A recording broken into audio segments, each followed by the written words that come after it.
বন্ধুরা, এই দেখো যেখানে আমার ঘর হচ্ছে, এই যে জায়গাটা, হ্যাঁ, এখান থেকে কিন্তু রাতের বেলা একটু ভয় ভয় লাগলেও দিনের বেলা কিন্তু তোমরা পরিবেশটা দেখো, দেখলে বুঝতে পারবে কতটা মানে শান্ত, অথবা খুব একটা অসুবিধা হবে না এখান থেকে ঘুরলেই। দেখো, এই দেখো এখানে দুটো বৌদি, ওখানে ওরা যত সম্ভব গোবর টোবর দিচ্ছে, মানে একটু গ্রাম্য পরিবেশ তো ওই জন্য।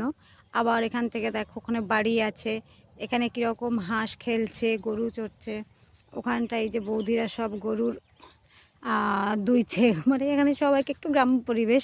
এই দেখো দেখো বাড়িঘর আছে এখানটায়।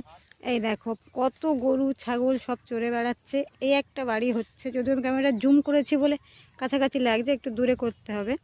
তারপরে এই দেখো এদিকে একটা থান আছে, এই থানটা হলো ঠাকুরের থান, ও তার পেছনেও একটা বাড়ি হচ্ছে। এই দেখো আবার ওই একটা স্কুল আছে, এই স্কুলটাও হচ্ছে।